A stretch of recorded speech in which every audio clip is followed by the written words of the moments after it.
உங்ககிட்ட யாராவது 10 வருஷத்துக்கு முன்னாடி வந்து ஒரு மிஷின் ஸ்டோரி எழுதி கொடுக்கும், டிசீஸ டயக்னோஸ் பண்ணும், கார் டிரைவ் பண்ணும், ஸ்டூடெண்ட்ஸ்க்கு பாடம் சொல்லி கொடுக்கும், பிசினஸ்க்கு ஹெல்ப் பண்ணும்னு சொல்லி இருந்தா கண்டிப்பா விழுந்து விழுந்து சிரிச்சிருப்பீங்க. ஆனா இன்னைக்கு இது எல்லாமே ரியலா நடக்குது.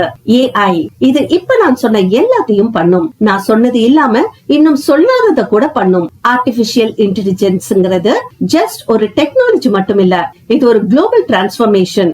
ஒவ்வொரு இண்டஸ்ட்ரியும் அப்கிரேட் ஆக கிடைச்ச ஒரு சான்ஸா தான் இந்த AI பார்க்கப்படுது.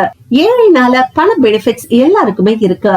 ரிப்பீட்டடா நம்ம 10 மணி நேரம் செய்யக்கூடிய டாஸ்க AI ஈஸியா 2 நிமிஷத்துல பண்ணிரும். இதனால ப்ரொடக்டிவிட்டி பல மடங்கு இன்க்ரீஸ் ஆகும். பிசினஸ்ல ஏஐனால நிறைய பெனிஃபிட்ஸ் இருக்கு. நிறைய டைம் அண்ட் மணிய AI சேவ் பண்ணி கொடுக்கும். மனிதர்கள் செய்ய கஷ்டப்படுற பல விஷயங்களை ஏஐனால செய்ய முடியுது. என்னதான் ஏஐனால இவ்ளோ அட்வான்டேஜஸ் இருந்தாலும் ஏஐ பத்தி நினைக்கும் போது எல்லாம் மக்கள் மனசுல வர ஒரே கேள்வி, ஏஐனால ஹியூமன்ஸ ரீப்ளேஸ் பண்ண முடியுமா? அதுக்கு பிராங்கா சொல்லணும்னா ஏஐனால ஹியூமன்ஸ டோட்டலா ரீப்ளேஸ் பண்ண முடியாது. ஆனா ஏஐ யூஸ் பண்ணக்கூடிய மனிதர்கள் ஏஐ யூஸ் பண்ணாத மனிதர்களை ரீப்ளேஸ் பண்றதுக்கான சான்ஸ் ரொம்ப ரொம்ப அதிகமாவே இருக்கு.